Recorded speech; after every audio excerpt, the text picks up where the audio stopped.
This is my first live stream for 2021. It is very much lekker to spend time with you. And tonight we're going to tackle a topic that I think is very relevant to all of us, and that's surviving in 2021. We've all been through 2020, and it's been a tough one. It's been a very, very tough one on globally. And it's been a tough one for me as well.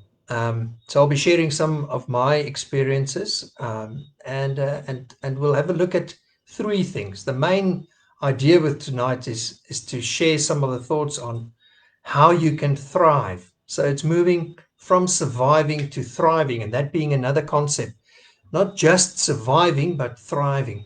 And we will look at things like suffering and growing through trials, and what can you practically do to get yourself focused and to survive, but also end up thriving. And we'll have a look at what psychology says, and then also give a biblical view. Now, obviously, I can't delve into everything in 1 hour, but I will do my best to answer some of it, and we'll have follow-up discussions with this. I think this is a huge discussion. So suffering and dealing with suffering is a huge one. And then getting to the place where you can thrive. So psychology has some things to say about this, some helpful things, and the Bible definitely has a very helpful grid for Christians to take hold of.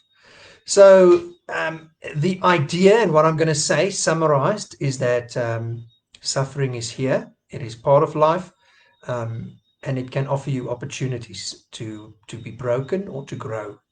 And in the end, you can do a lot of things in order to move towards growing and developing and benefiting from suffering, or you can also be deteriorating and as a consequence, get a lot of additional trauma from suffering and end up being very damaged by it. Or it can change you to be more like Christ. So that's the bottom line, but there's obviously a lot of stuff to fill in there. Those are the two buns. Now I'll wait for the stuff in the middle. Okay, so 2020, I mean, a year of extreme uncertainty, causing a lot of uncertainty globally, financially, for people around you, business-wise. You did not know what to expect, isn't it? So a lot of things happened. People were fearing losing their jobs, suddenly thrown into difficult new situations, being at home with children, having to do homeschooling. Some people even had to do music lessons for their children. They can't even play the music instruments. So we've seen all those WhatsApp videos. I mean, I enjoyed some of them a lot. And you've had to deal with a lot of new roles and health fears, right? The health scare. So then you get all of the different reactions from people. And in the end, COVID that was out there came closer and closer to my own life. So the suffering that was out there did not affect me initially that much. I was actually glad with lockdown, and it was a nice time. It was a relief to get all the benefits from lockdown, to be at home, not have to sit in traffic every day, not have to struggle with a rush hour and all those things. And it helped me a lot. And I actually had quality time with my family. There was financial pressures, but I experienced the Lord's faithfulness in providing. And it was a good year for me. So that's now part of my experience of it. It wasn't a good year for a lot of other people. So we've seen businesses close. We've seen a whole lot of trauma. And people were thrown into situations that they did not expect, were not prepared for, and then suddenly had to deal with, whether it be financial dilemmas and a crisis, or a health dilemma, or losing people to death. So part of my own experience of 2020, as you've now heard, and I'm going to share some of my story, is that it was lekker initially, and I enjoyed the year, and I actually thought, wow, I've learned a lot, and I'm going to apply some of this into my life and try to adjust my routine and my rhythm and my schedule. But as the year ended and came to a close, we suddenly lost my mother-in-law, and she was like a mother to me. She was a wonderful person, close to our family, highly involved, almost a co-parent with our children, really involved in our lives. And we just celebrated her marrying again after losing our father-in-law and to death. So and this was sudden, unexpected, and then we had family health problems with kidney transplants, and then my wife got COVID, and we all got COVID, and she was very ill. She was at home. She was on oxygen. She battled, and I had to look after all of us. Um, and the children jumped in and they helped. But it was a difficult time. But we had wonderful friends and family who supported us. And then another family member passed away suddenly, and then another family passed away from COVID, and all of this in the last 7 weeks. So it's been a difficult one, and it's been traumatic, and we've really felt COVID right up in our faces. And a lot of the other family members also had COVID. So and some were in varying degrees of illness. But I must tell you, so it's come very close to home, the trials and the suffering, and the questions that then arise from this is what do I do with this? So there are spiritual questions, and we'll look at those ones later, Christian or whatever questions that people ask about suffering. But for me now, it is asked. The question is, how do I get through this? Survive, and then if it's possible to thrive, how can I thrive? Now, when you're in the middle of the suffering, you don't necessarily think of thriving. You're trying to just keep your head above water and to survive. So I understand that it's not easy, and that no trial, as the word says, in the moment brings any joy or looks like something that is going to help you. But when it has come to fruition, when it has fulfilled its purpose, then it brings a peaceable fruit of righteousness. It's like discipline that the Lord brings. Now, I'm not saying all trials are discipline, but saying that there, in the moment, it's painful and you cannot necessarily see the benefits. But as you deal with it and you work with it in your moment and you work through it, that's when, in the end, at some point, when you turn back and you look back, you'll experience the growth. And you will become stronger as you face more and more challenges and work through it this way. Challenges and trials will always be hard, but it might become easier to deal with them. I've experienced this in my own life. I'm not saying it's easy. I'm saying it's as if the response that I have to trials have been more ingrained, to be more effective and more biblical than it used to be. So, and that helps me a lot quicker to get back up on my feet and to grow. So it's been a hard year then for us, especially the beginning of 2021 and the ending of 2020. And we don't know what the rest of the year holds. So then the question is, what do we do from here? How do I get to a place where it's no longer just uncertainty, fear, stress, and radical change, but how do I get to a place where there's thriving and growing?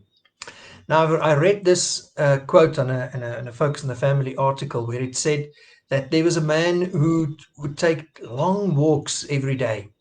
And he said a very striking thing. He said, there's no such thing as bad weather, only improper clothing.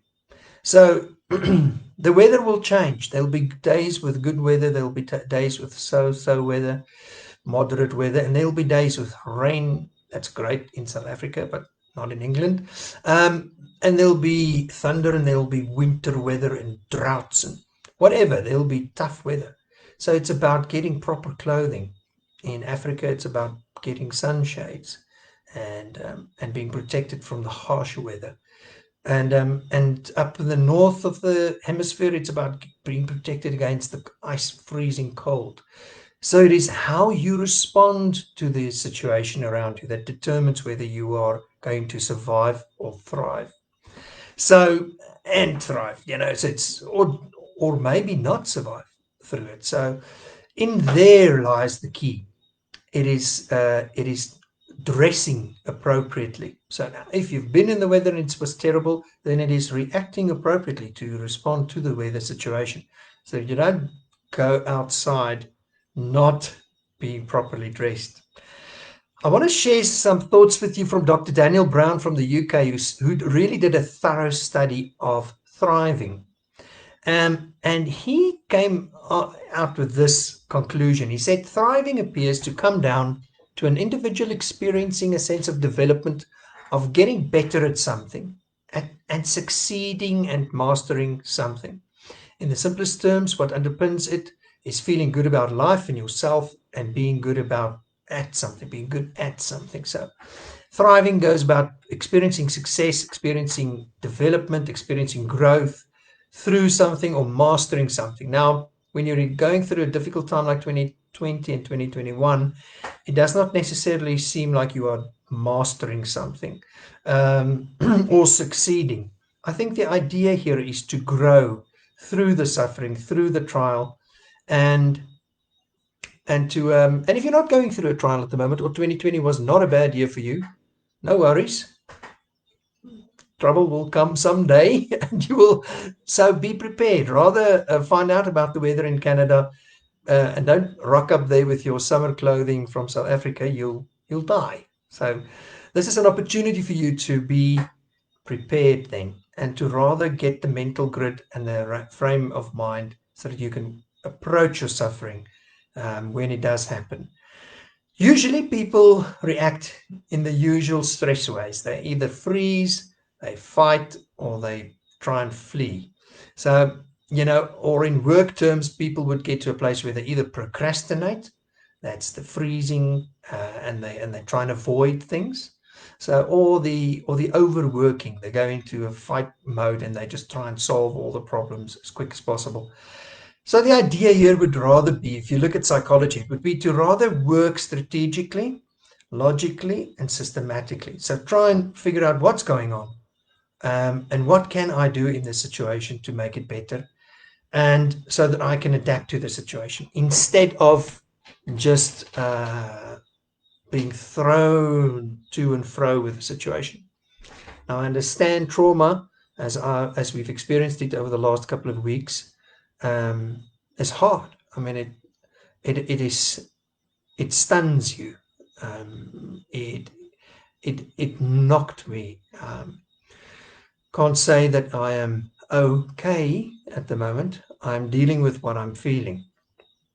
I'm acknowledging it. I'm trying to work with it, and I do have my days then where I just feel emotional, or where I just feel like I don't know what's going on or what I have to do. So I do have the days where I'm just dizzy. It's just hit me so hard, and um, so yeah, you will not. I'm not saying here that you go through suffering or you go through this difficult time and then suddenly you feel, man, you just got to cope with this. You got to be strong and positive.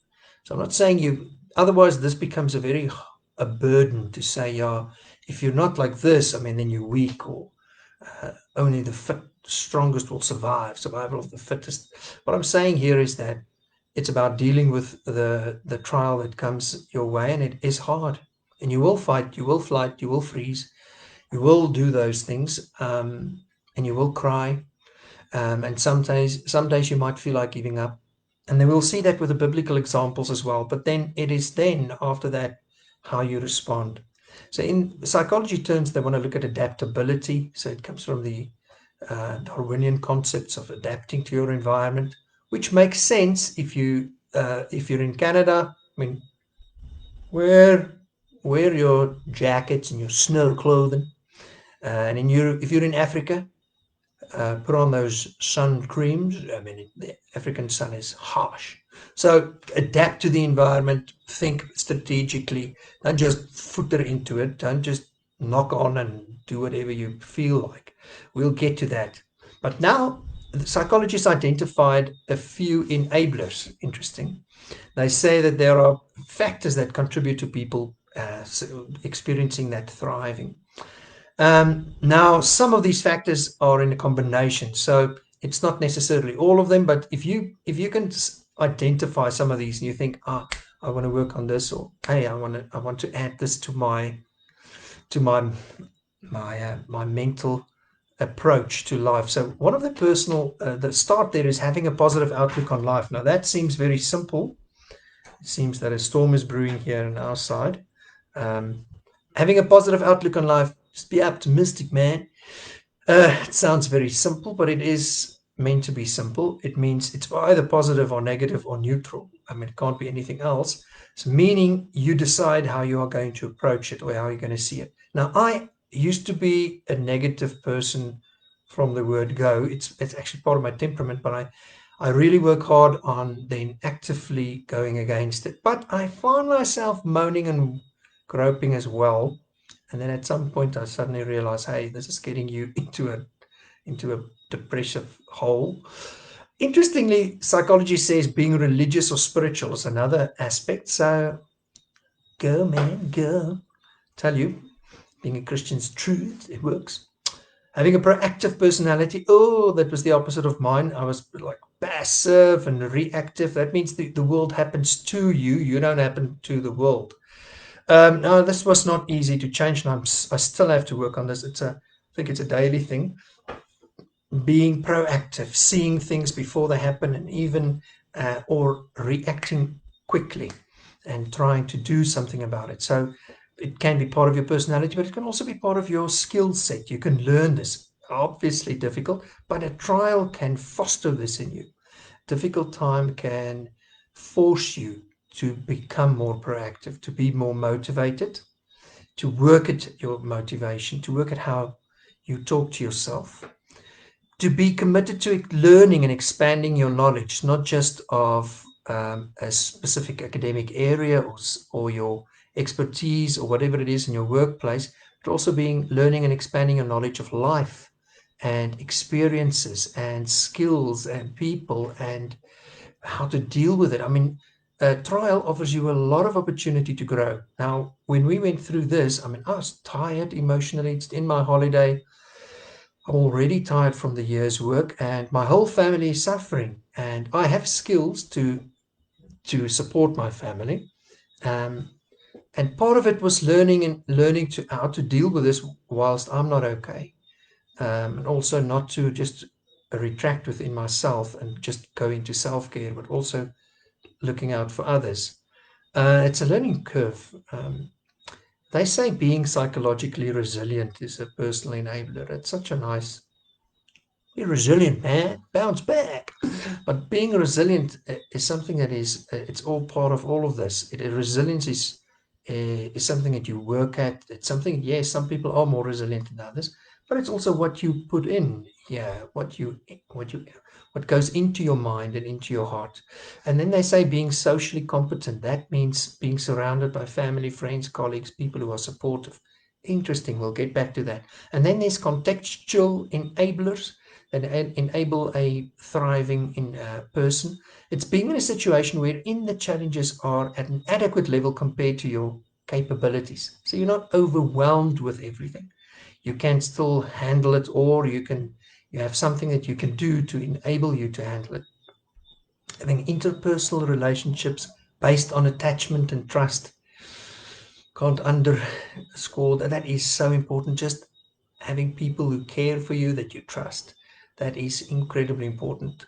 Receiving support from them, you could see it again, and having a high degree of autonomy and receiving that from the people around you as well is being autonomous, but also receiving autonomy. So not being under this domineering person who's controlling you, and being trusted as well by other people as a competent person, because that enables you to act out and to do your things and to assert yourself in your environment. So you don't get a lot of negative feedback that's not accurate.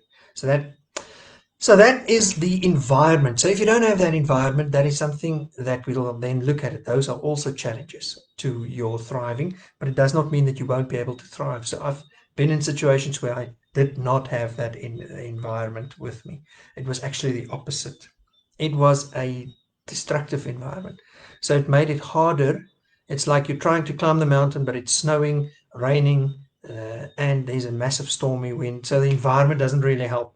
It's not this wind from behind.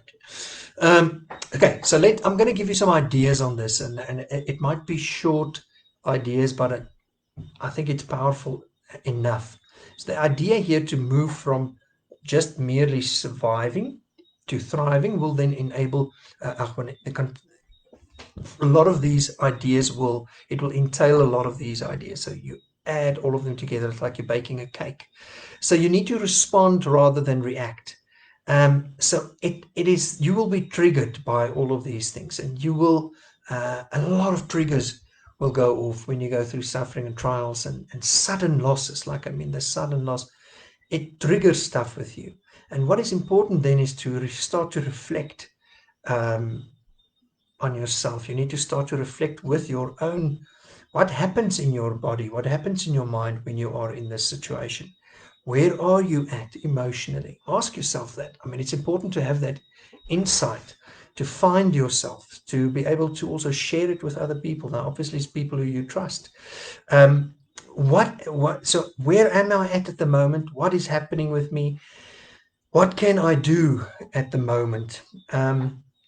If you have a very strong reaction, if you've got panic or you've got fear or you are immobilized, what do you need to do to just calm down and be contained? What can you do to minimize some of those impacts of the triggers? I mean, some triggers you can stay away from, like the news. You can stay away from those triggers. But also working with your own triggers, just being aware of them and then acknowledging them, not judging yourself for having them, and then thinking about what you're going to do. So if you're emotional, you need to just let your emotions subside for a moment, try to calm down, get to a peaceful place, and then start to think, okay, what's happening? Where am I at? What's happening around me? And then try to think of what is the next step that I need to take, just the next step. So it's responding. And it's also about replenishing something that you give out. So now you're in this difficult situation. I mean, over the last 7 weeks, we've had so many, the one shock after the other. And during those times, I still had to go exercise, and I spent time with the Lord. We're going to talk about those things. So you need to put back what you take out. Now, it's difficult when you are very tired, or when people depend on you, or when you feel like you cannot do this. Some people with depression feel, I just don't have the strength to do it. But you need to put something back.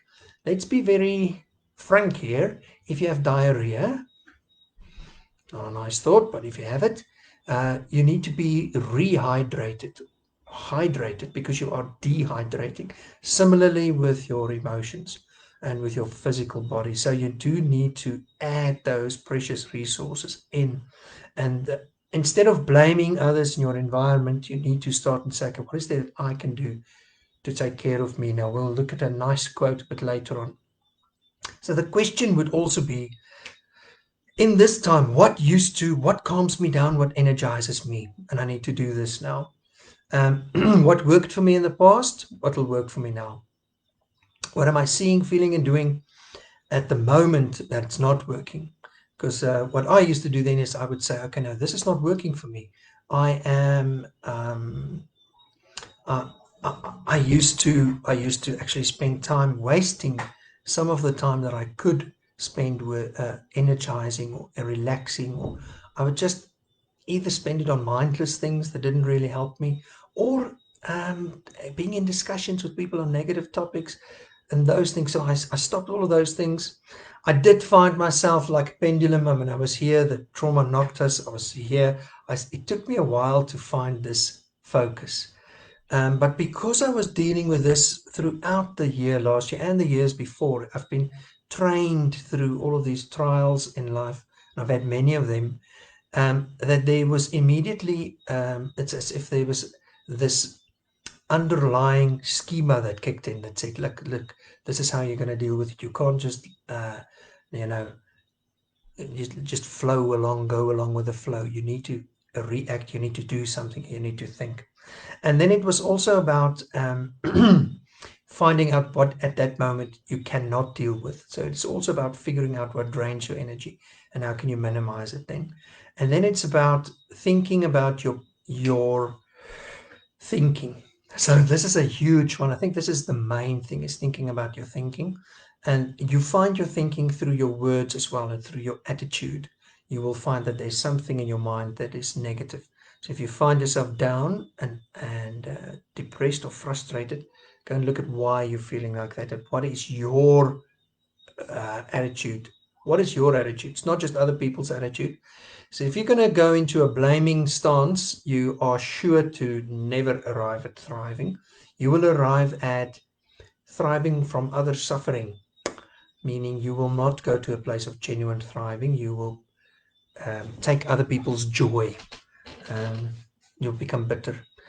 That's interesting that for you to develop that cognitive agility, that thinking ability to bounce back, you will have to work with your thinking. Psychology has a lot to say about that. And it has a lot to say about falling into the pattern where you just allow fear to take over. Now, I'm not saying that some people have fears and fears come from a lot of trauma. And I understand that there's exceptions to this rule, but usually fear is fostered as well in your mind by how you feed it.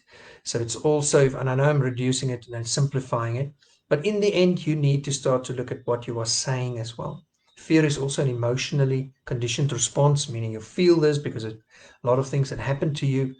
But you can also then work with your thinking, and that is hope. Um, you also would like to look at other people around you and how you can take people along towards thriving so that not just you thrive, but that you get to a place of thriving along with others. So it's not just about your well-being and health. And that's where it takes your mind off of yourself and onto others.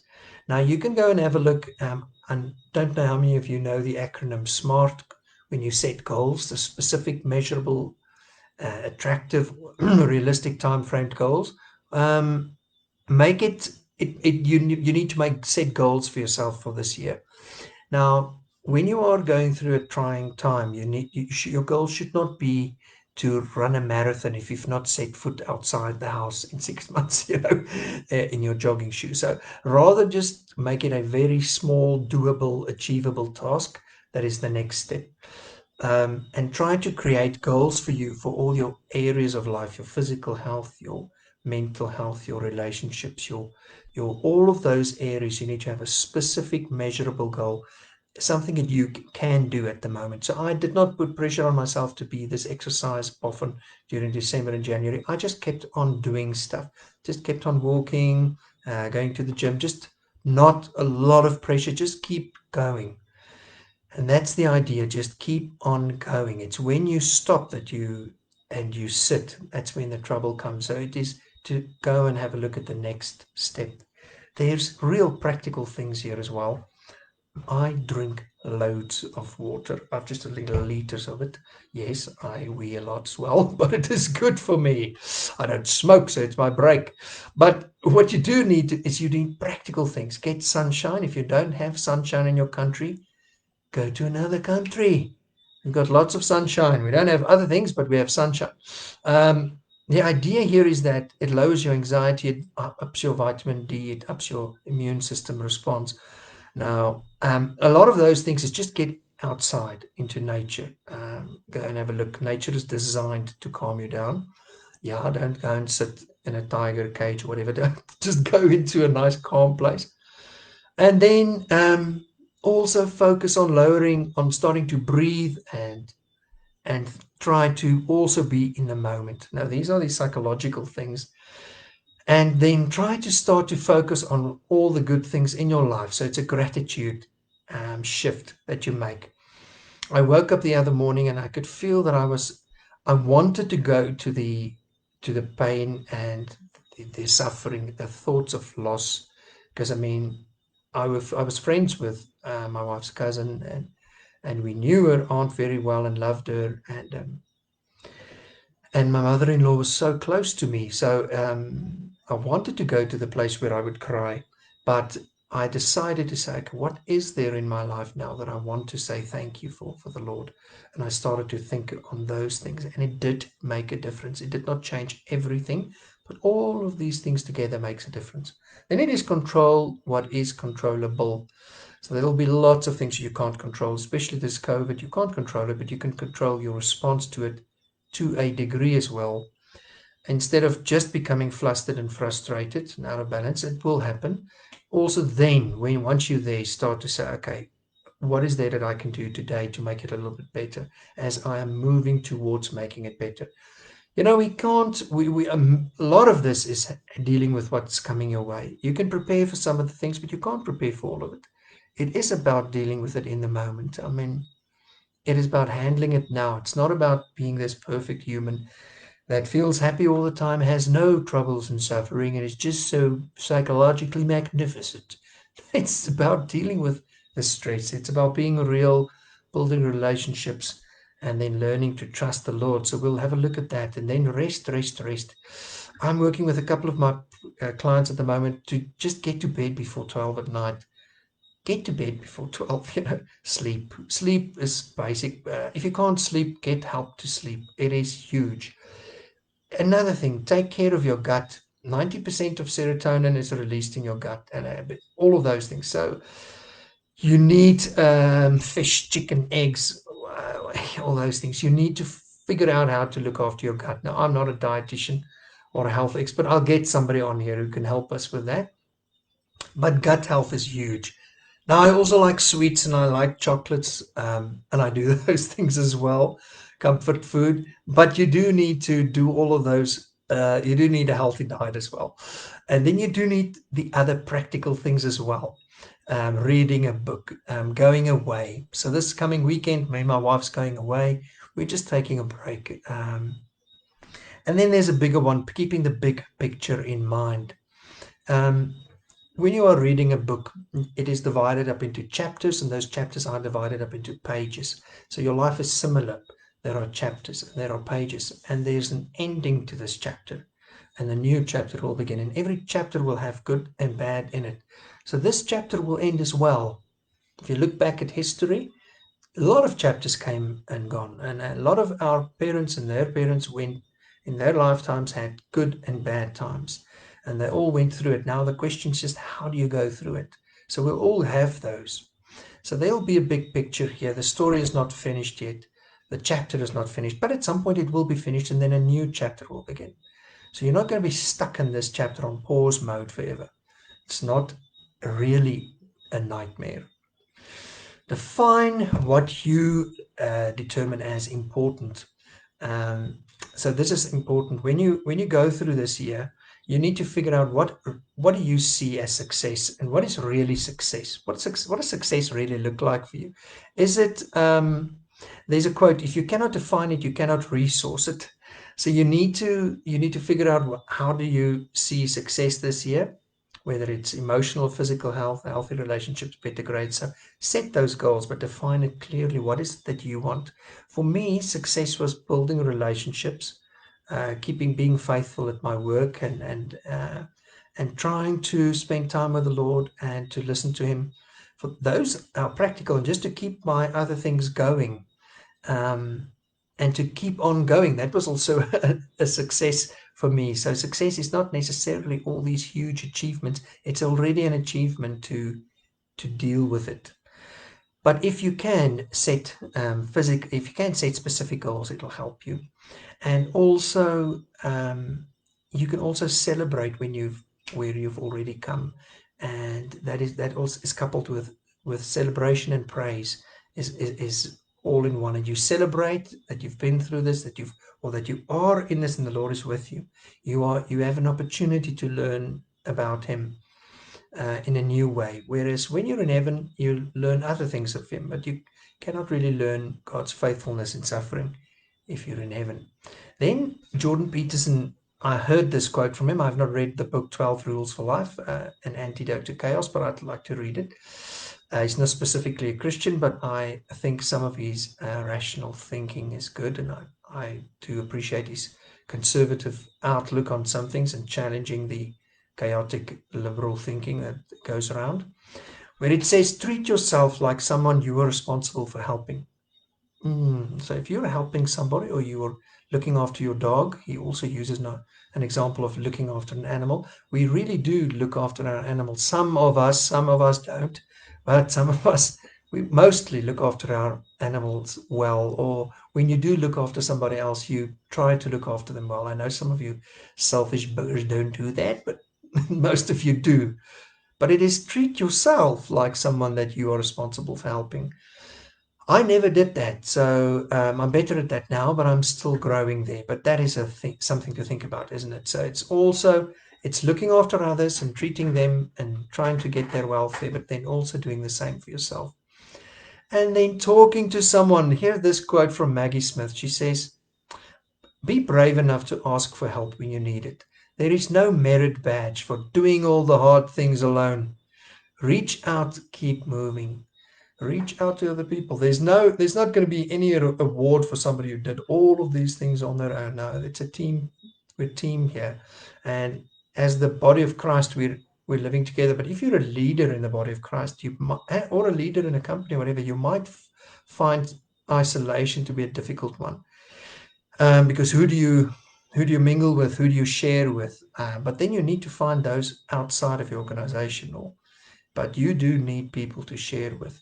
It keeps you accountable, but it keeps you humble, real, but it gives you desperately needed perspective and emotional support, and even physical support, sometimes even financial support. The God uses this body to strengthen his body. And then, interesting, cultivate a strong character. Did you know Mark Twain said, "It is curious that physical courage should be so common in the world and moral courage so rare." Our moral courage being a reflection of our character. And that these times in 2021 actually call to be brave and resolute, and that we need to now stand up for what we believe in and to be willing to sacrifice for things, and regardless of the cost. So it's to say that this suffering it might lead me to make difficult decisions, to say no to certain things, opportunities, and to say yes, and especially as a Christian, to stand up, be willing to sacrifice for others as well and for the Lord. It's a big one, eh? And to show moral courage as well. And then there's another practical thing that's so interesting. Did you know that research shows that the people who are more resilient at work, under stress, and who are more effective, those are the people who actually have a hobby and an interest outside of their work. So it is very interesting that from arts, music, sports, friendships, whatever it is, you need to have that transition into a hobby and to have that counterbalance. Okay, so psychology sees a crisis as a challenging situation with opportunity to make it better, or you can make it worse. So when your reaction to your environment is what makes the difference. You can become hardened to a fear response, but you can also grow and then be better off when the next storm comes. Now then, now what they would sum it up as: choose your response because it will have consequences. You will respond. You cannot not respond, and it will have consequences. So you need to decide your response.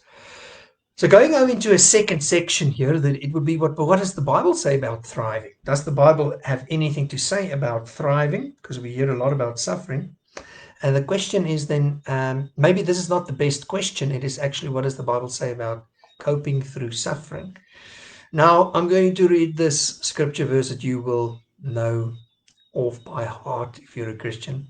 James 1, verse 2 to 4 says, "Consider it pure joy, my brothers and sisters, whenever you face trials of many kinds, because you know that the testing of your faith develops perseverance.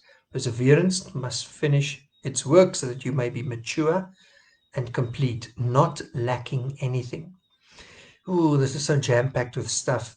But you can see that there's a choice in here. Consider it joy when you face the trial. So you are in the trial and you are facing it, and many kinds of trials. And you know that this trial acts as a test to your faith. But you will find development, as psychology has said. And what does it develop? It develops perseverance.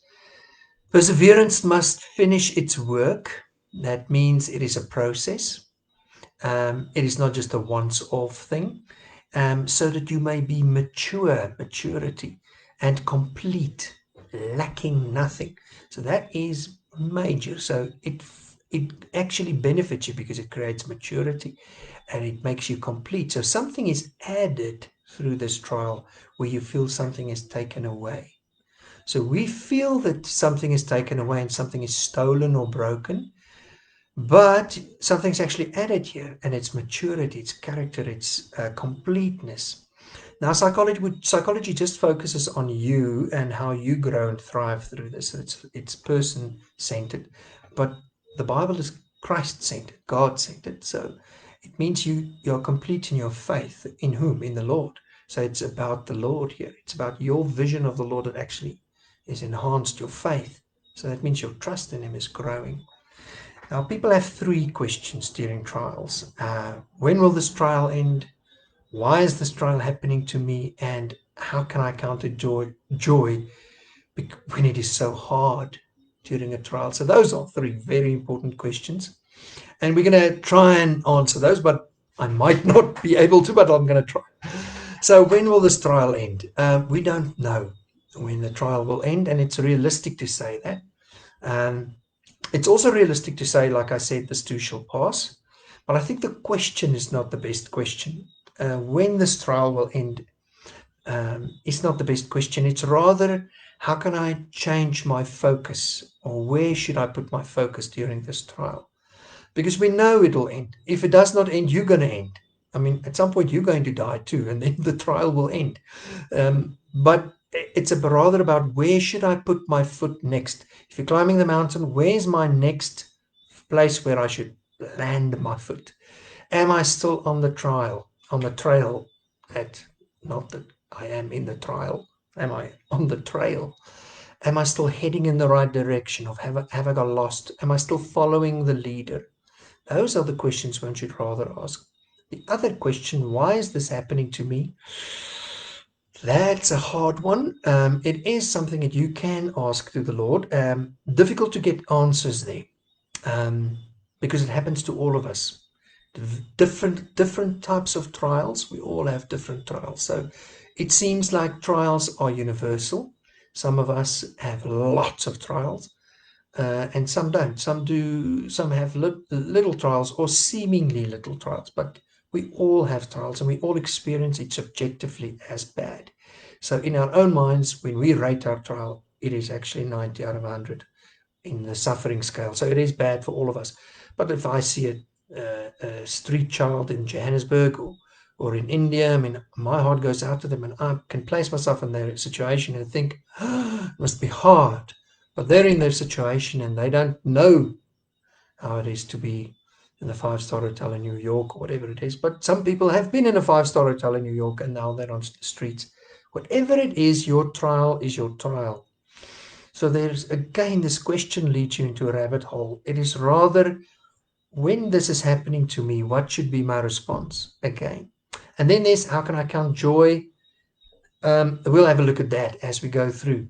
So the first idea here I would land with you is, expect hard times. Expect it, meaning the Bible is not even vague about this. It says in 1 Peter 4 verse 12, "Beloved, do not be surprised at the fiery ordeal which is taking place to test you, to test the quality of your faith, as though something strange or unusual were happening to you." So, I mean, it says, no one be so surprised. So, I mean, we've had lots of trouble the last 7 weeks, and we prayed for all three of those people, and all three passed away. So, what do I do with that? Do I now still believe that God heals, or do I say, Lord, why is this happening to us? Friends of ours also struggling with cancer, other friends. So we've got lots of, so the question is not why, the question is, it is here. What do I do now?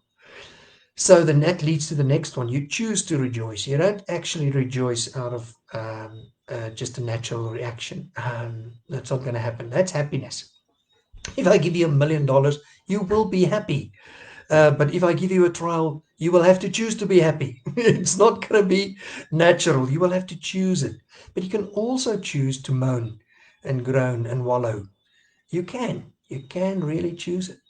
Go and have a look at Joni Erickson Tada's testimony. She after an accident at 17 years old, she became a quadriplegic.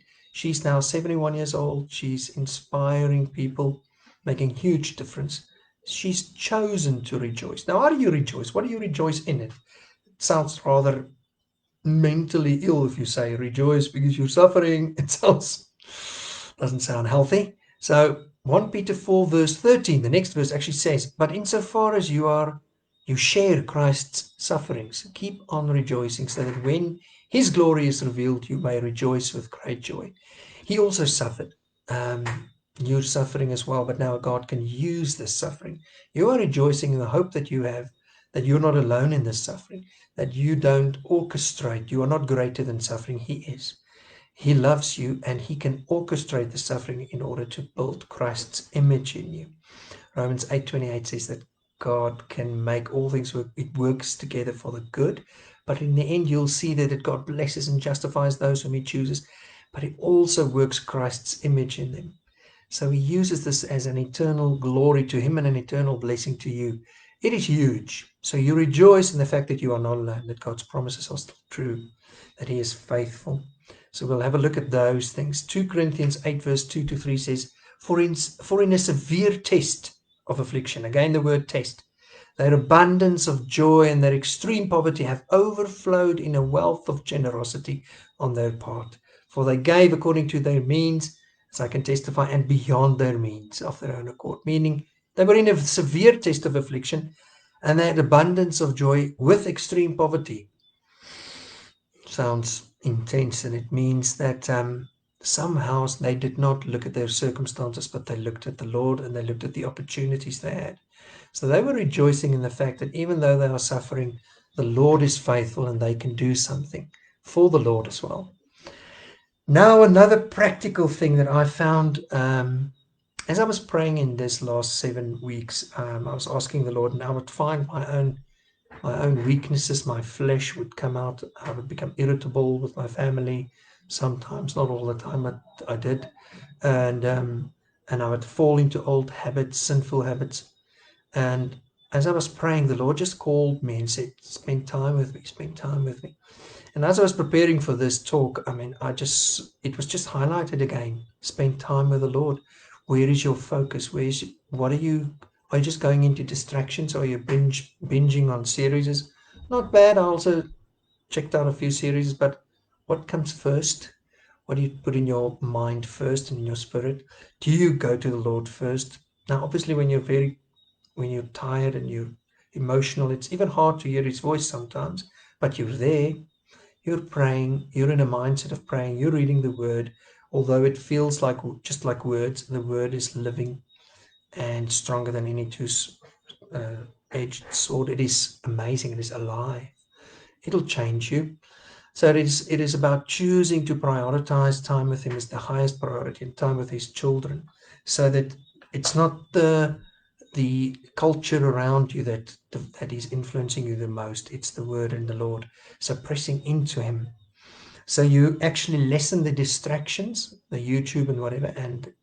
But I also struggled with it. But then more interactions with the Lord.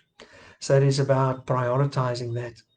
And then it's also about finding those moments where he is blessing you in the trial, where you find the love of other people, the love of the body of Christ around you. We did. And it was beautiful to see the Lord at work in the middle of this trial, and I'm still experiencing it. Those can lead me to say thank you. And then moving on from what ifs, all those what ifs, those fearful thoughts. What is the future? Oh, what's going to happen next? We actually found ourselves saying, one of the family members said, who's next? Who's going to die next? And then 2 people died after that still. And then who's next? Who's next? So we don't know who's next. Someone is next, yes. It might be today, tomorrow, it might be in 20 years' time. I think the question is again rather, Lord, what do you say? Lord, where are you? Lord, what does your word say in this moment? So not asking the questions of what is going to happen in the future, Lord, rather, Lord, what are you saying? Where are you?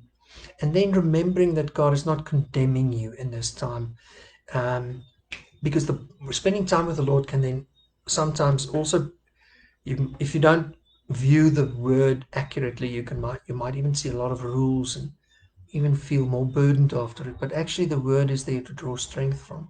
The Lord says, I'm with you. Nothing can separate you from my love. I will not leave you or forsake you, even though you feel like it. So the word is there it does challenge your flesh, but it is there to strengthen you. And there will be people around you that you can connect with, people that you can strategically connect with. So reach out to people that you know will make a difference to your life now, that you need their perspective, you need their insight, wisdom. Ask the Lord to use them. And then try to be that person for somebody else as well. Psychology is clear on this. When you are in a difficult time, it is healthy to reach out to others and to also focus on other people's problems. Let's have a look at throughout all of this, you will receive and you will find priceless spiritual treasures throughout these losses. But so it is choosing. Am I going to focus on my emotions, or am I going to focus on God's word? Am I actively going to and purposefully set my mind on the promises of the Lord and seek to be reminded of them? That does not mean you ignore your emotions or negate them or dismiss them or belittle them. You can acknowledge them, but be careful. Just talking about your emotions can get you stuck in that space. So it is important to voice when you're feeling something, but then add God's perspective to it, because otherwise it becomes a reality. Just you need to voice it. I've had that. I was honest. People would ask me, "How are you doing?" And I'd say, "I'm tired.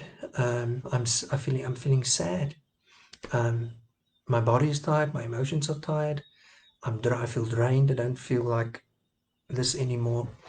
And if I find myself becoming negative, I would or moaning or whining, victim, I would also have to acknowledge that to myself and then work with that. But it is very important not just to keep on venting emotions and think that's going to bring relief. It will bring you into a deep hole. Let's look at 3 people in the Bible. Okay.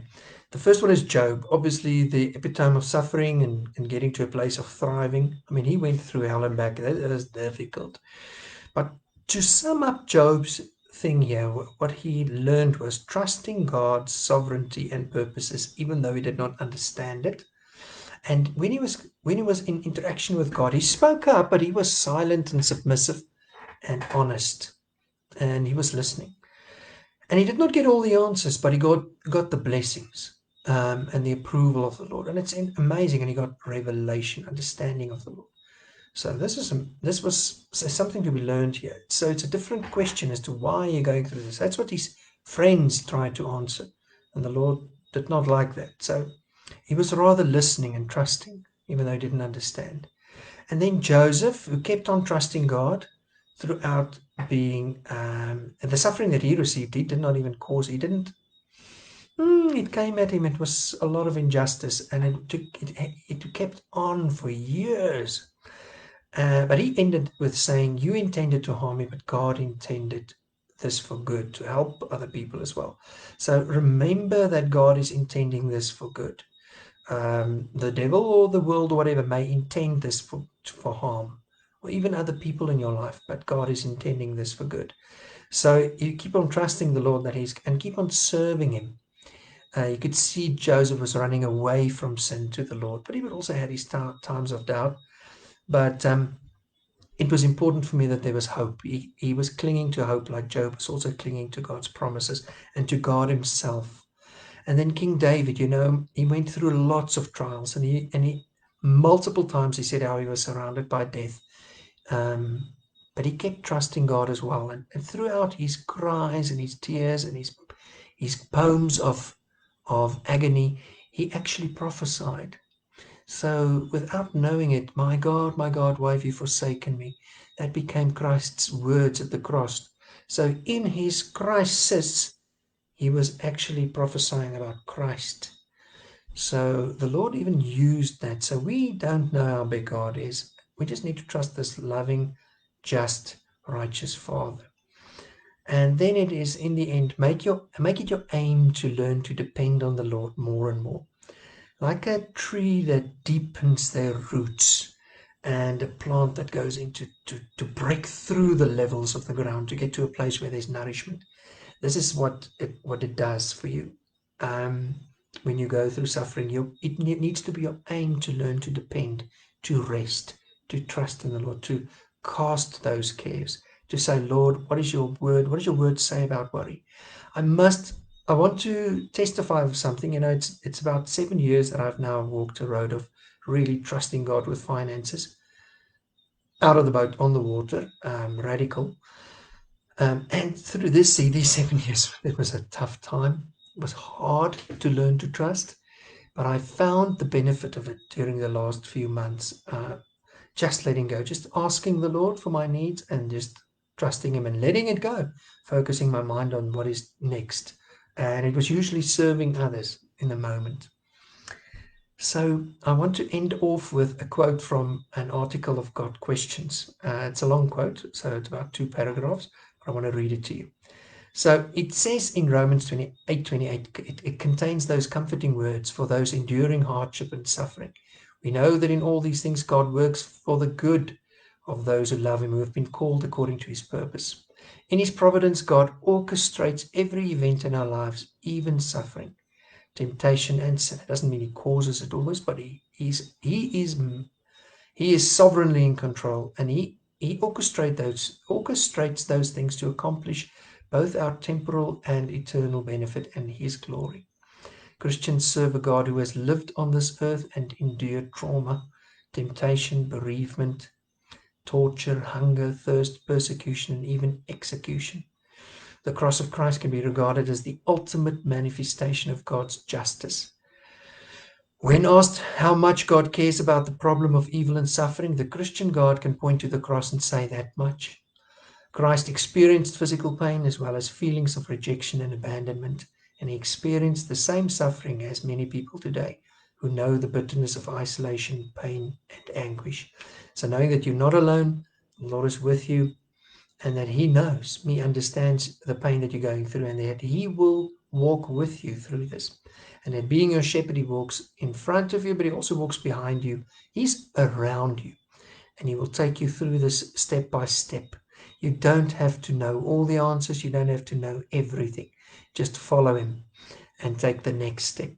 I will spend some more time on some of these topics next time. You're welcome to post a few questions for me as well. It was great spending time with you. God bless. See you I think it's the 25th of February for our next live event. Cheers. Bye-bye.